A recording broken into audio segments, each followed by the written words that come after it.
Hello, everyone. Hello and welcome.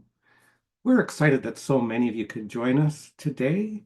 We're watching you stream in and tell us where you're calling in from. It's wonderful to see you here. Some short announcements before we get started. Closed captions are available for this event. If you're joining us on Zoom, you can turn on those closed captions by clicking the CC button found at the bottom of your Zoom window. If you don't see it there, click More and you'll find it there. If you are finding us on YouTube, the closed captions there cannot be turned off. If you're joining us in Zoom, we invite you to submit your written questions for Thomas at any time. If you'd like to ask a question, either written or live, please use the Q&A box to submit your questions. And again, if you don't see the Q&A button, click on More and you will find it there. If you need technical support, you can email our team at onlinecoursesupport@thomashübl.com, and you'll see that address appearing in the chat. In just a moment, Thomas will offer an ancestral healing teaching and meditation. And if time allows, at the end of our event, we will answer questions that you may have about the Ancestral Healing Code course, which started just last week. There is an amazing community forming within this program, and we have extended the enrollment for a limited time. You can find out more by visiting the website ancestralhealingcode.com, and we will put that link in the chat for you in just a moment. For those of you who are new to Thomas and his work, let me offer you a brief introduction. Thomas is a renowned teacher and international facilitator. He has been leading large-scale events and courses for over 20 years on the healing of collective trauma. Thomas works within the complexity of systems and cultural change, integrating core insights of the great wisdom traditions and mysticism with the discoveries of science, what we sometimes call the marriage of inner and outer science. He's the author of 2 books, Attuned, Practicing Interdependence to Heal Our Trauma and Our World, as well as Healing Collective Trauma, a process for integrating our intergenerational and cultural wounds. So thank you very much and welcome, Thomas. Well, thank you, Ben, and warm welcome from my side as well. It's great to see. If you didn't write yet, you can write in the chat, into the chat where you're calling in from. We had already many people write in, and it's lovely to see how we are spread out all over the world, and that our ancestors are knocking on our door all around the world, and we are hosting our ancestors' lives and developing it a bit further than they could develop it. So it's beautiful. I will speak to that in a second.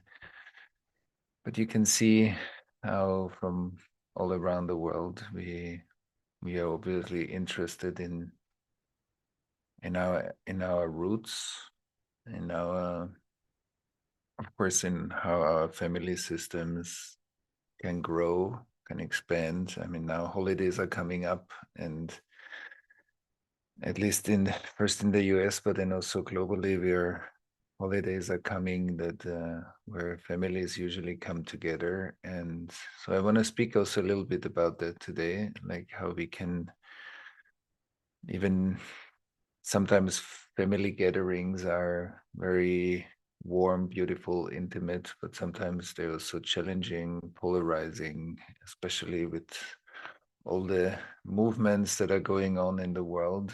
Some of us might also expect that family meetings or gatherings are more challenging, and how to take that on in a way that can support our growth, and how we can turn whatever we experience in our family as into a fuel for our development. I think that's really interesting. And I just said it at the beginning that I think it's great to, and we will do a meditation afterwards together to tune in a bit deeper with our ancestry. But I will say a few things as inspiration about ancestors. So let's imagine our ancestors are like a data flow in us. And that there's a two-way channel. As I said before, our ancestors are knocking on our door, and we are constantly communicating with the data of our ancestry. Of course, our parents, grandparents, great-grandparents. But when we look at it even deeper or further, so then our ancestors are like roots. And so when we talk about embodiments, so if I have a cup, our core family and our attachment process forms a certain sense of embodiment. So the safer relationships are, so that we as children can stay more in the embodiment. So we can stay in the experience of our body and experience our life through our body. Then the nervous system is more regulated, and also the embodiment is more accessible to us. I feel my body in a more refined and grounded way, and my nervous system is more regulated.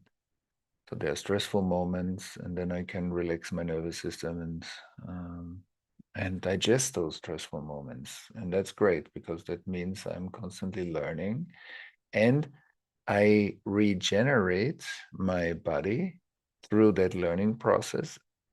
I regenerate.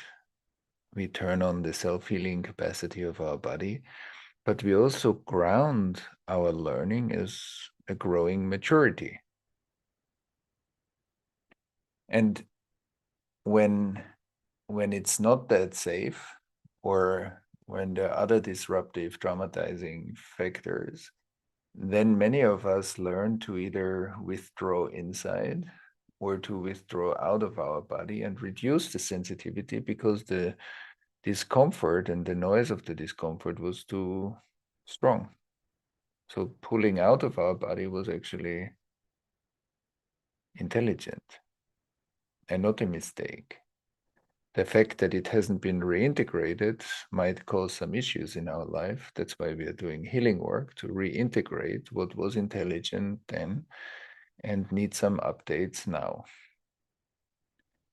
And so one part of our cup definitely is our attachment process and our upbringing. But another level of our cup is our ancestry. So the bigger level of groundedness and embodiment, I believe, happened through our ancestry.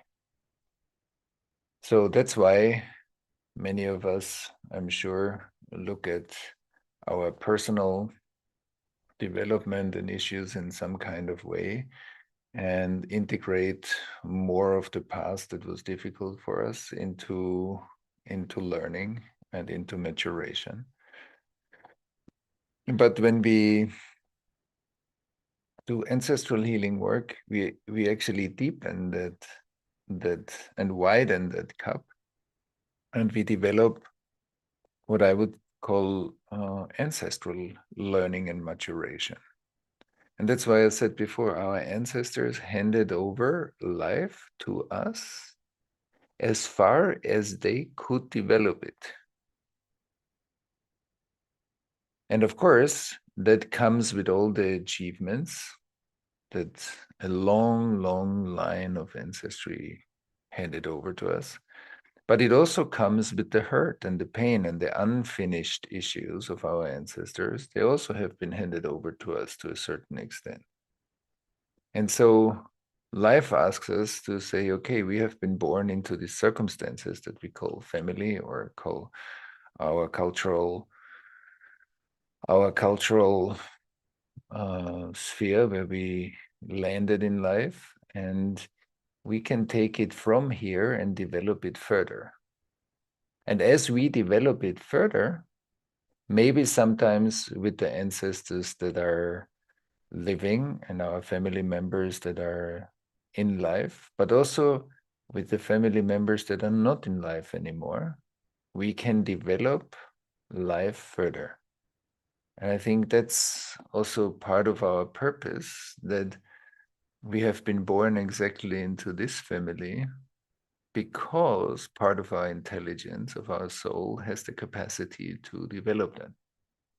And especially when we create communities, because I believe communities are very important because they're learning hubs.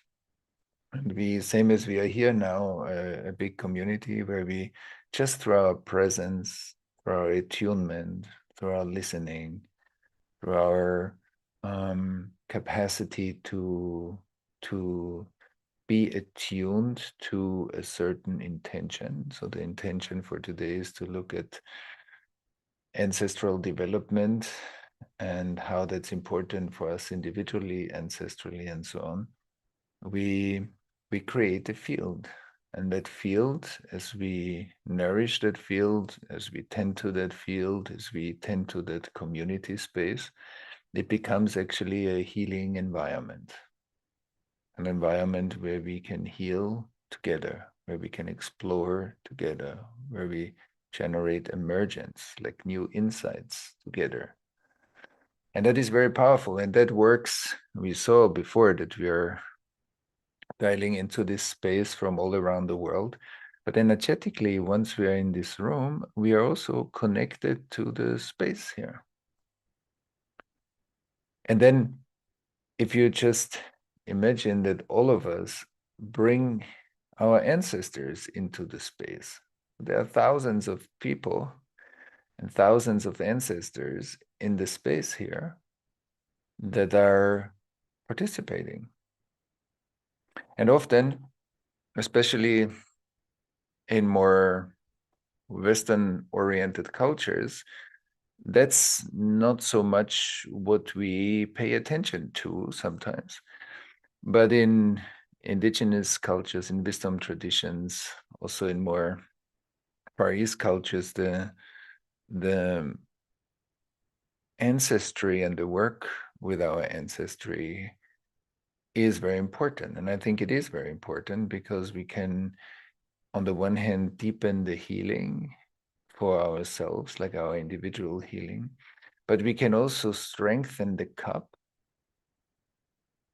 the ancestral cup, the ancestral grounding. And for every also spiritual development, we need a cup where the energy, the light of our spiritual practice flows into that cup and through that cup into the planet. So that we are not just doing our spiritual evolution for ourselves, it's actually part of the planetary evolution and the community evolution and the family evolution and of course our own evolution. So there are all these tiers working all the time together, and that's why I think combining individual healing work, ancestral and collective healing work is a very rich map that gives us much more access to data, and I think also gives us much more access to different parts of our nervous system. And so the data flow, on the one hand, we receive intelligence, resilience, we receive a lot of information from our ancestors, consciously or unconsciously. It's anyway in our life because it has been handed over to us. And now we are the ones that walk with that pearl that we call life for X amount of years through life. And life asked us, so handle it with care and develop it a bit further. So all the billions of people that are living right now carry the pearl of evolution. And not only all the people, all the animals, all the plants, all the biodiversity carries the legacy and the intelligence of life. And I think that's just to take a moment to feel like the preciousness of billions of years in our hands, hearts, minds, bodies. It's amazing.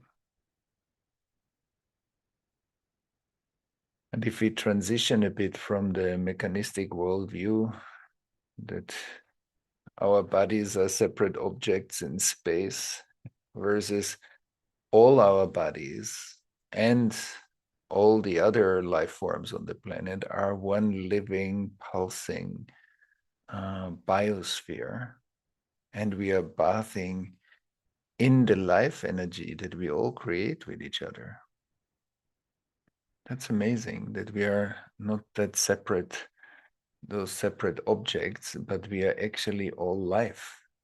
And life has roots. And later in the meditation, I want to invite us to feel a bit into the preciousness of roots, because I think the deeper we sink into our roots, it helps us also to feel again the difference between I'm on the planet and I am an integral aspect of the planet. So we all are planet, not just on the planet, like a cup on a table. We are the data flow of millions of years of life pulsing through us. And attunement, and ancestral attunement says, okay, I can think about ancestors, my parents, my grandparents, my great-grandparents, and further. And when I think about it, my nervous system also sends, in a way, an impulse into my sensing capacity. So it's like putting something in your web browser. And when you push enter, it brings you data. So when we think about somebody, it's the intention, and the intention gets access to data. And many of us didn't have the right support, also when we grow up, to train those functions, but our nervous system has an amazing capacity to attune. Like when you change your radio receiver and you listen to different channels and different radio stations. So our nervous system can do the same. And when we train it and we begin to trust that information, then intention is like a web address. And when we open that web address, we start to sense and feel deeper. And that's an amazing function, and we'll practice that a bit later. And so when our ancestry is on the one hand, of course, maybe the genealogy or the ancestral tree that we know about, but on the other hand, can be experienced through the body, through the nervous system, through the sensing, and we expand our sense so that our ancestors make sense. And of course, some of those ancestors might be in relationship to us, have a difficult history, a traumatic history, in relationship to each other, have a difficult traumatic history, so that in a way compromises the data flow. But in a way, our body is in a way like a lightning rod. It's like when the lightning hits the lightning rod, the electricity wants to flow into the ground and discharge itself. So wherever our body is open, the energy through our body can flow and discharge itself into the ground and from the ground up into expression. But where our ancestral data is compromised, also parts of our body are compromised. And so through individual healing work and attachment work and childhood integration work, we can open some parts of our body. And through ancestral healing work, we can open other parts of our body or connected parts of our body so that the cup and the embodiment gets bigger. It's bigger. We are resting more in life. And I think resting more in life means to be more regulated, and resting more in life means to be more related to the current circumstances and also future challenges, and ground ancestry is soil. It's like when you see the seasons, the leaves of one year become the soil, the fertile soil for the next generation of plants. And the same is true for us. Our learning becomes the soil for the next level of insights. Embodied learning. So the body is soil. Inside is a seed that can grow in that soil. And our ancestors are the soil that we land in or land on and grow roots. That's why we say our children are like a tree that grows roots in our hearts. And the energy of the children goes through the energy field of the parents, through the central channel. So it expands the parents' energy field, and it gives space for the next generations to grow on fertile ground. And we also feel, when as parents we feel we carry some trauma, then it's not so easy, because then that expansion creates all kinds of side effects in us. And we might be very triggered, we might be very stressed at times, get very scared, or other things. Because it's the energy of our children literally opens or wants to open our being to a more mature being. And the reverse of it is also that our own healing, because we also grounded ourselves, our energy, our soul came through our parents into the world. It's like a tree that's growing. And on the other hand, when we do our ancestral healing work, we open the soil for the next generations to come into a bigger world. Because often trauma freezes possibilities in the future, and the release of it and the integration of it and the post-traumatic learning opens possibilities in the future. And the relational capacities enhance that process. So even if you have, and we know from research that even if you have traumatized and social environments, but we have a higher level of relational resourcing, that's very conducive for flourishing. So the less relational support we have, the more side effects of the trauma we create or symptoms, and the more relational support we have, it balances also the adversity and induces more flourishing. And so when we feel ancestors not as different, just different particles, but more data flows, we see this more digitally than mechanically, then we see, oh wow, my energy channels are actually becoming more open because I do that healing work, and that has a positive impact on me, but that also has a positive impact. Even if it's just one person in a family system, I have seen many family systems. First of all, we have had many course participants where in the next training or the next iteration of the course, the next, like more people from relatives or the family system joined, because the transformation of one person either inspired or opened up the work or the family system enough for other people to become interested. And so we have seen this many, many times that relatives joined some of our training programs.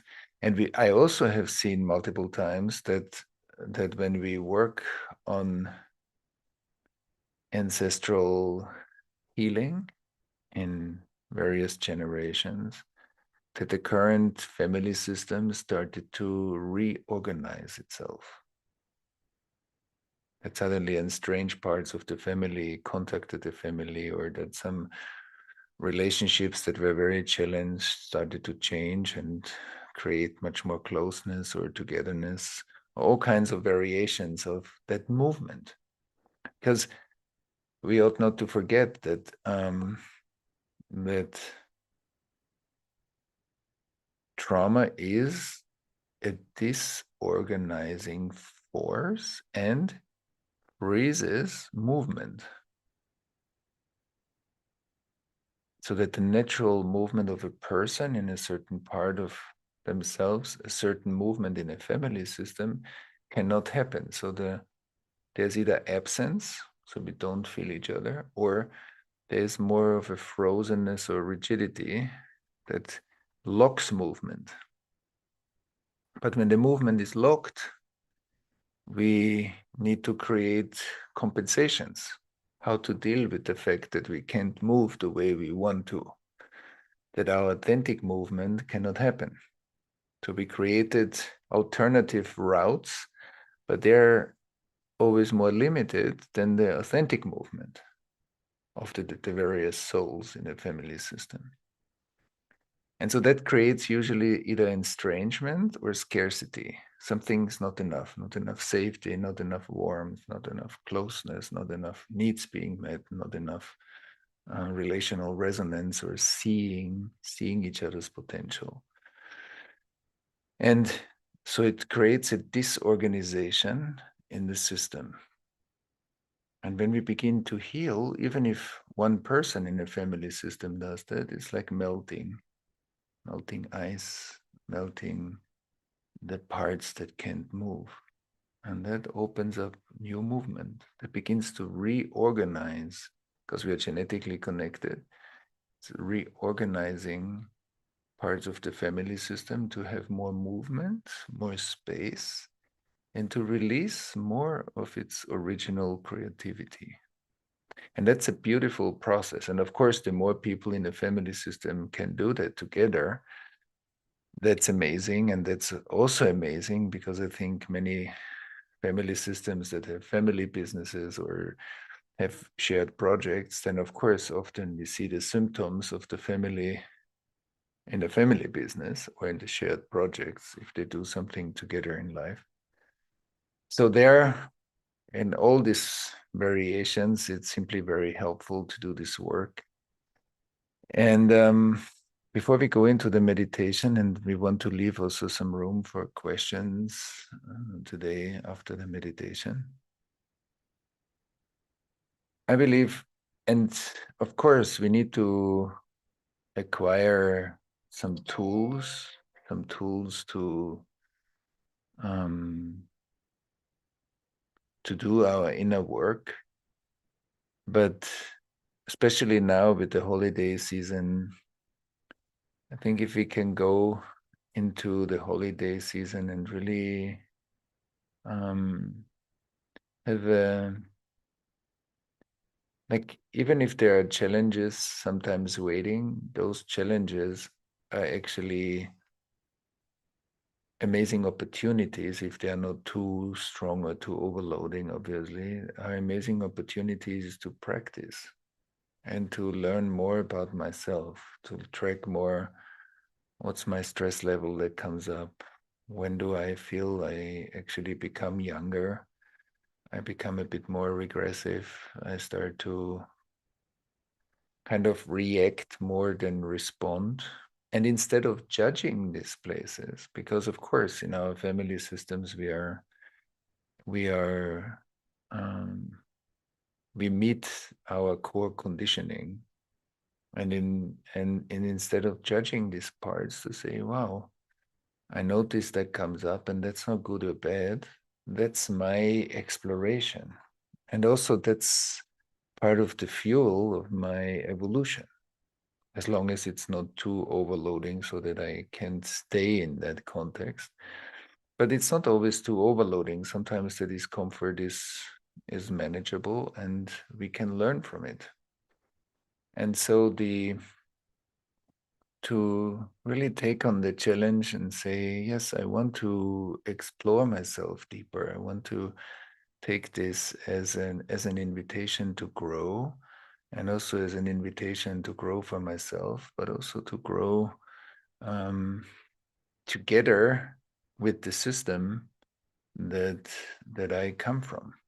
And that touches the core of my being. And of course, every step I make in my family system has multiple ripple effects into my work, into my own relationships and my relation with my children, and. So there is a lot of positive development possible, but it takes some practice, obviously. And in some family systems, they're anyway very close, very loving, very open, and it's fun, and we can celebrate together. But even if it's not like this, it doesn't mean that something is wrong. It just means that there is we are being called to explore more. And so we will do now kind of a little bit of a practice together, and tune in. And some of those practices, of course, some aspects of this practice are very helpful also when we are with our family, to regulate ourselves and to maybe find different insights versus just having challenges that are annoying, to find different insights in there and keep learning, keep learning, keep learning. Well, let's do a little bit of a kind of an ancestral root meditation together and see what comes up for you. And don't try to do it too serious in the sense of too much, I need to get this right. More that we let it be creative. And sometimes we feel a lot, and sometimes we don't feel much. And both is the information we meet. So if I tune in with parts of myself or my ancestry and I feel nothing, then the nothing is exactly what we are looking for. It's not that the nothing is a problem and I can't do it. And if I tune in with something and there's a lot of joy, or there's also maybe grief or fear or something else, then that's what comes up, and then that's what I find. But not to think that, oh, if nothing shows up, I don't do it right. Usually our nervous system, when we tune in with something, our nervous system already shows us the information that is there. And for many of us, numbing or desensitizing our senses or our sensing was very important. And we can't say that often enough, because sometimes when we meet that numbing, many people think it's, oh, I can't do it, or I don't do it right, versus, yes, that's part of the exploration. And if I notice that I'm numb, I notice a part of me that was overwhelmed. So slowing down and embracing that is very powerful, because that allows me first to respect myself when I feel overwhelmed, or when I felt overwhelmed, maybe as a child, or when our ancestors were overwhelmed. And we learned often to override overwhelm. So we kept on pushing ourselves through the overwhelm, or we learned to put like a mask onto our overwhelm, like to display a certain behavior versus saying, I'm overwhelmed and that's okay. And we can slow down. That gives our biocomputer a chance to digest the overwhelm. It's kind of, I synchronize myself with the parts that are overwhelmed. And that often leads to like a deepening naturally. Without that, I need to search for something else. So that's just a short guidance where sometimes we might get stuck, or we might try too hard. Sensing works. We set an intention, and either we feel something, and if we don't feel something, then that's what we feel. Going to search for it is usually already a sign for something. And we can start with our body and say, okay, when you're sitting here with us and you check in with yourself, we all come into this space, obviously, um, with all kinds of things that are happening in our lives. So let's just honor first your inner state that is physically, emotionally, mentally. Just say yes. Take a screenshot of my inner state.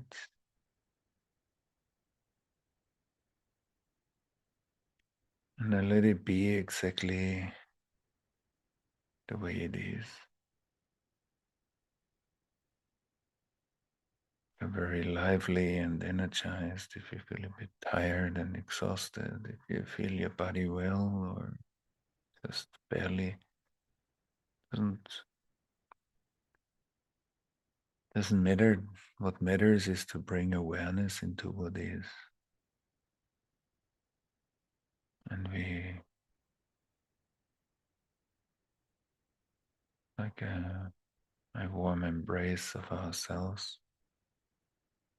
Okay, that's how I feel right now.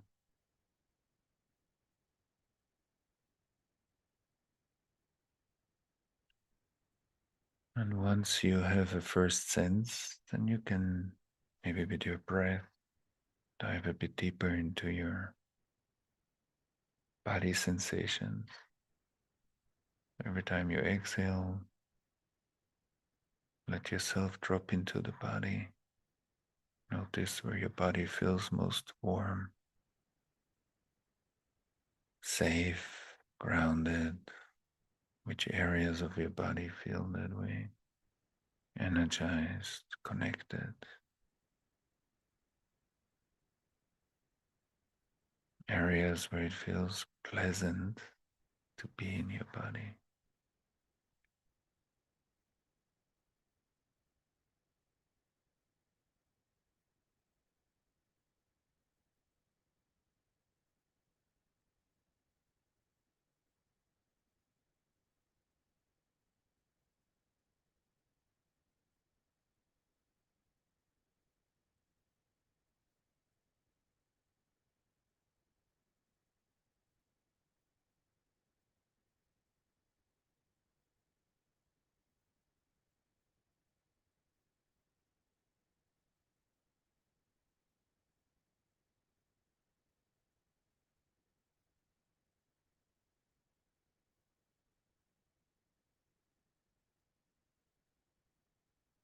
And then through your body, the more you drop into your body sensations, see how close or far do you feel from the ground in your inner experience? Is the ground close? Is the ground further away?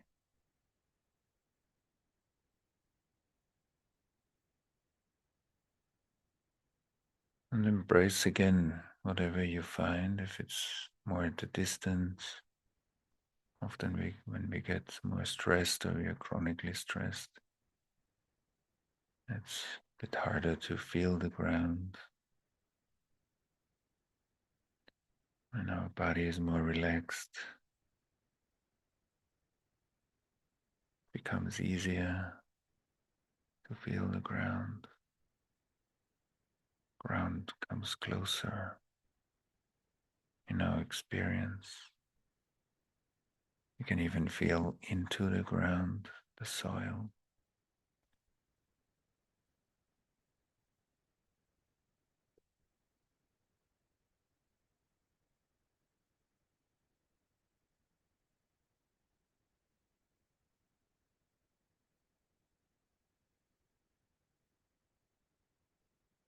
Feel the soil, the land we are on.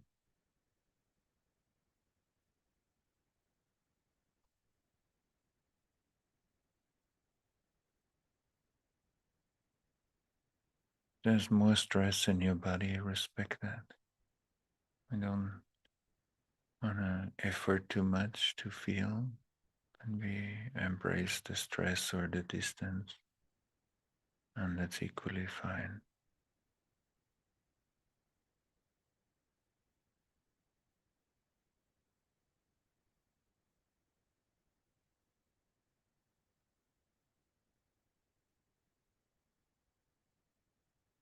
And then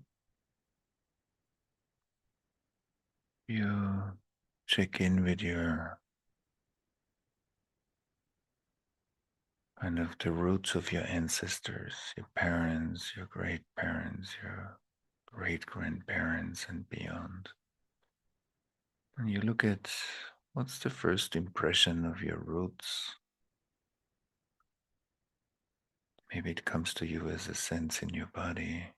Maybe it comes to you as a sense and a visual,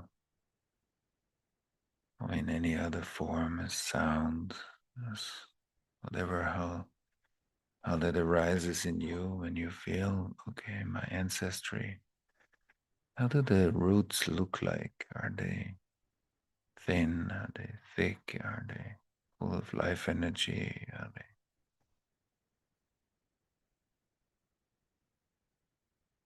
under energized? Are they more distant, close, warm, cold?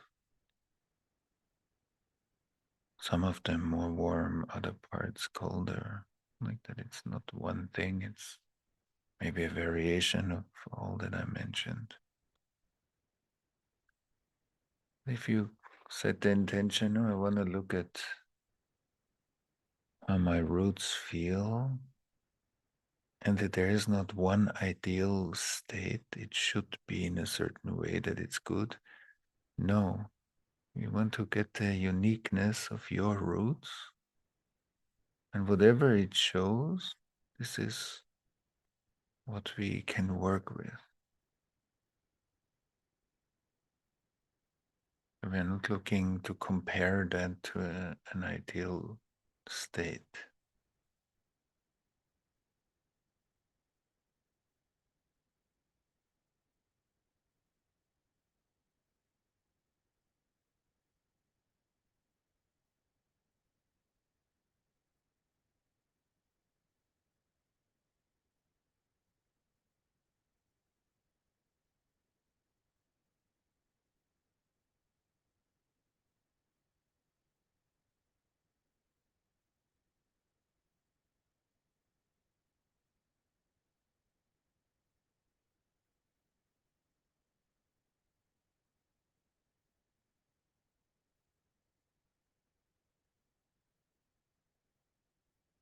If you invite and look at, okay, what if you name 1 to 3 gifts or strength or a resilience that you've got from your ancestors, that your ancestors passed on to you, whatever intelligence, gifts, resilience, strength your ancestors developed,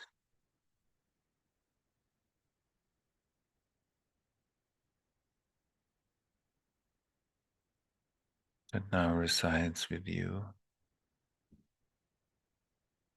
What is that? What kind of qualities, skills, capacity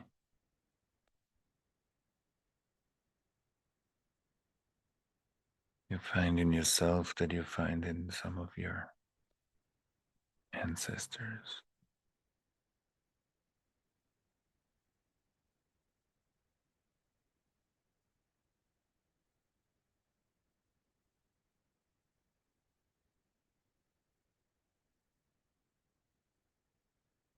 Feel that lineage.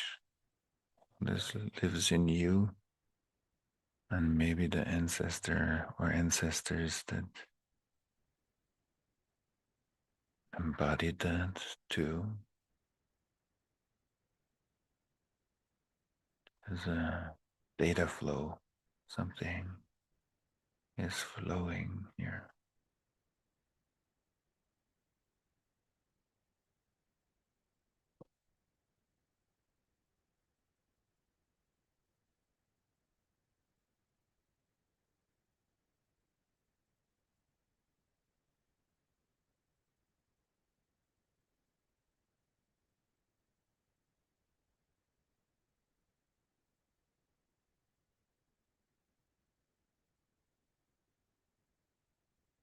But if you have that sense, you can feel the connection through that quality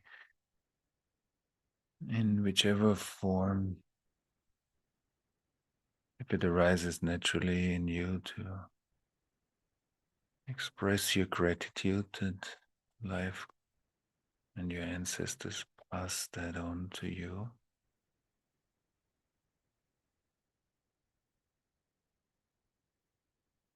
And just let's express that for a moment. I'm grateful for what my ancestors could develop and pass that quality on to me.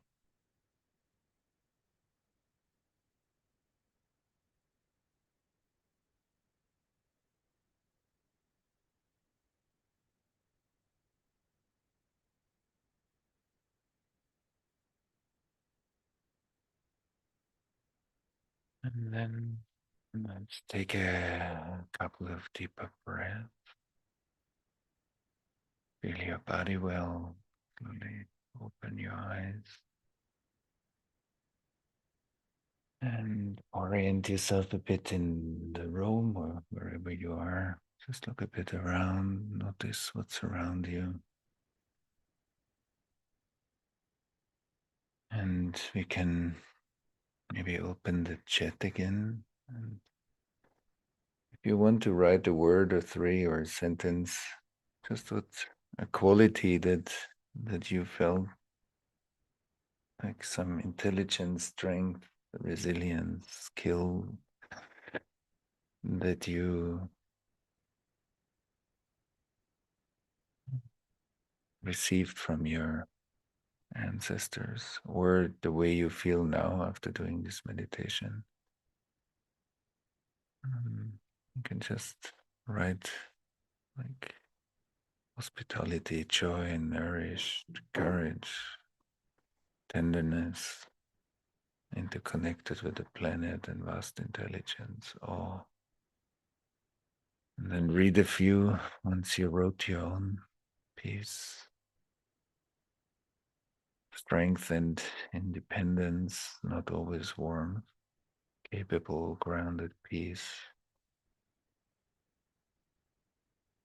resilience, focused determination, courage, vision, love and guidance, song and dance, compassion, Zuversicht, gratitude, artistry, integrity, tendency,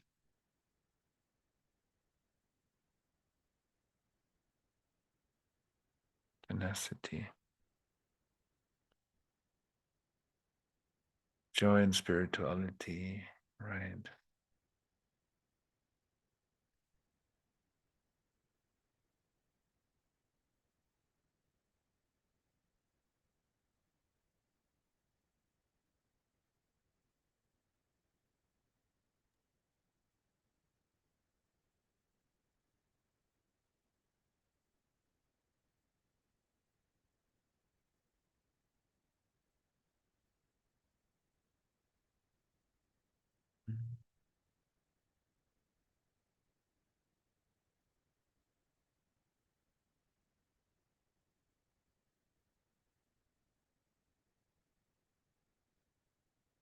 Yeah, you can see all kinds of different qualities, including not feeling much, including feeling a lot.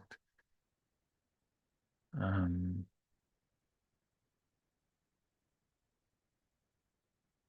Play and curiosity, Exactly.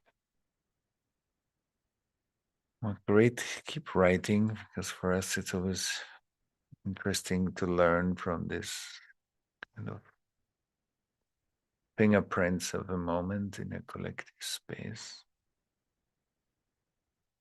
And Ben, we still have a little time, maybe for one or two questions. I don't know. Yes.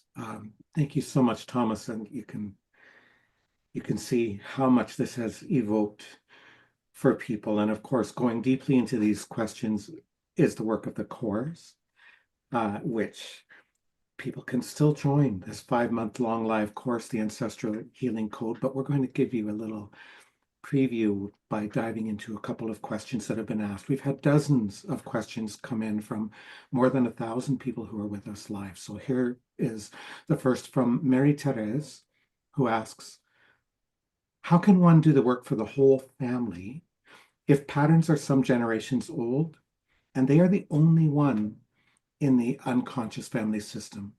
The trauma will be passed on. It is being passed on. How can one lone soul doing this work make a difference? So maybe multiple things. As we can see here by how many people show up here in this space, we are the only one that is doing this in the family system that we come from.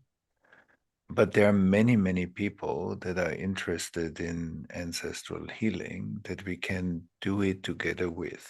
So that's one thing. So building community is an amazing way to stay resourced and to be inspired and to learn together and to channel more strength into the work we do, because many people might find themselves at first as the only ones that are doing this in the family system.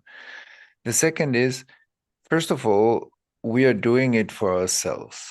That's very important. We do it because we feel motivated to heal, and there is something in our life, a combination of a calling and maybe also some suffering that we feel, that together motivates us to learn, to make steps, to evolve. And so like that, we turn our suffering into learning, which is, I think, an amazing step. So the first part is we are doing it for ourselves. The second one is that as we do it for ourselves, we open up the possibility to do more work for a part of the family, because we are part of a family system, and to change our relationship. We're changing our own relationship to the family system in a way, and that has all kinds of conducive or transformative effects. And so as we go along and as we change by ourselves, we are naturally sending data through our relationships into our family system, but we're also sending data through our kind of root connection into our family system. And that might have a melting effect. And it's good to look at because sometimes we might think, oh, first of all, because we are the only ones, and secondly, because there are so many patterns, every step we make is a blessing. And so I think it's good to see, yes, there are many patterns, and they are good for our own exploration to be taken seriously and to be looked at.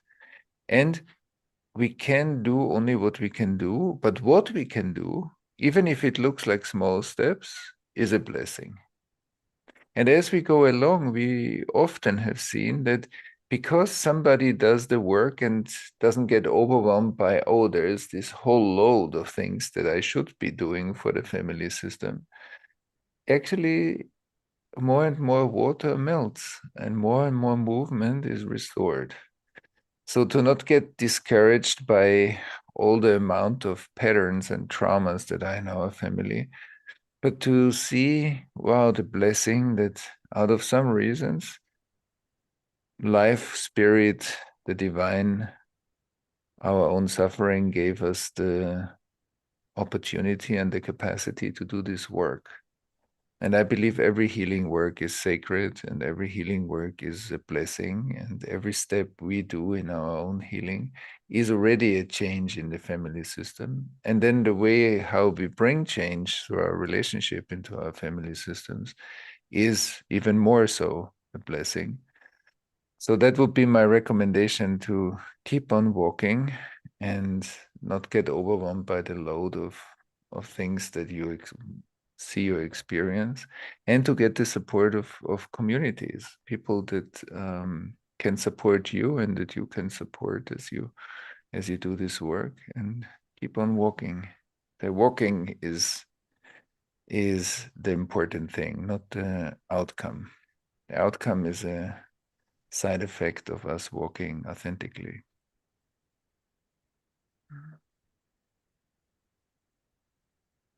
Thank you for that, and also to the people who are validating that in their answers in the chat. So here's a question from Cherie. She asks, if a parent who has adopted children does this work, how can it impact our adopted children who may have no knowledge of their blood ancestors, aside from perhaps biological parents?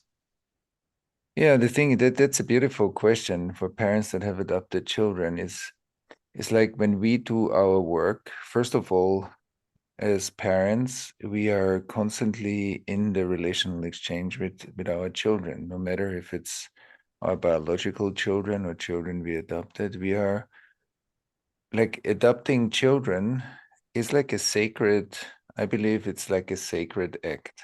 It's supporting children that really need it, and and serving them in a way that is really, really beautiful. And at the same time, the dynamics that arise might challenge us at times.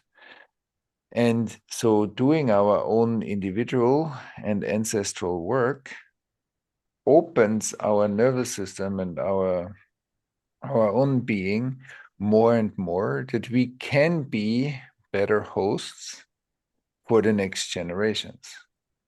And so even if our children, adopted children, do not know much about their parents, but the more your roots are open, it literally opens parts of our nervous system that often we might not pay attention to. And so when we become more perceptive and we feel our own ancestors more, that part of our nervous system also transmits new information into the space. So it also means, that's why I think for many people that work as therapists or coaches or run groups and retreats, that when our ancestral nervous system is more open, we can feel other people's ancestors more, no matter if we know a lot about them or not. And we can also hold a wider space for them. So sometimes we might be working with somebody on individual attachment issues that the person has, and then it opens up, and it opens up into the ancestral space, and that even increases the healing work that is happening. And so the same capacity that we can use professionally, we also have embodied, no matter if we do professional or therapeutic work or coaching work, or we live it in our family system. It's like as if a part of us awakens and wakes up from an anesthesia, and suddenly we feel that part, and that makes us more perceptive. And I think also in family systems, it gives a deeper holding space. So it might improve the whole grounding, safety, because when we go into our ancestors, we learn to feel and sense beyond our own conception. And I think if we open that part in ourselves, we become a bigger holding space for everyone beyond their conception, but also if very early on in life there was trauma, we become a more like a safer space for them. And so that all of that has an effect in our own family system. And we know that, the most fundamental need of every human being is the feeling of being existentially safe. And if on that ground, if we can provide that, the other needs can flourish much more. So that's I think an amazing contribution for flourishing.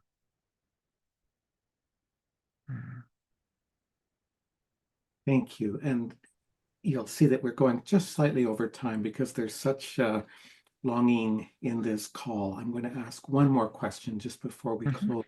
You've touched on this in some ways, but I think it is a lot of people here will share this particular longing. Do you believe, this is from Noor, do you believe that the spiritual and healing work we do ourselves impacts our family members, even if we are not directly in contact? Oh yes, for sure. Because we are, through our genetic connection, we are energetically connected no matter where we are. And so yes, I as I said, I have seen people do a session and in the same night they got an email from an estranged part of the family and they didn't have 30 years contact and they lived somewhere completely different. And how could there was no physical or digital relationship, and it's just opened up a resonance. And so yes, very much so, I believe we are all living in we are living in a physical environment, and we are also living in a world of information. And when you look at the word, it's like in form. And if the information is disturbed, the form that we can hold in ourselves of each other, of our family, is also disturbed. And that's why healing is when the information is reorganized, like the information can flow more through us. So how we hold each other as a form in ourselves is getting clearer, more connected, more warm, more open, less disturbed, more sensed or sensing. And so, with other words, we could say we intra-exist, we exist in each other. So when I look at Ben, Ben exists in Thomas and Thomas exists in Ben. And the clearer is our inner data flow, the more crisp and the more precise and the less disturbed or overshadowed by our past our perception will be, which means our relationship today will be more flowing. And if we want to see it that way, then relating, the process of relating moment to moment, I feel you feeling me.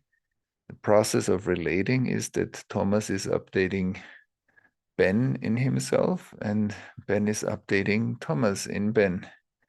And like this, that the information flow keeps flowing. And I believe that that process we call intimacy.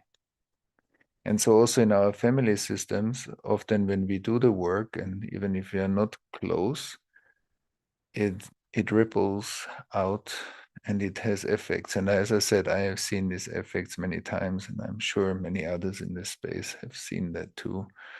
How inner healing suddenly changes something in the outer relationship. So yes, I think that's one part that is very encouraging. That effect is not limited to physical spaces.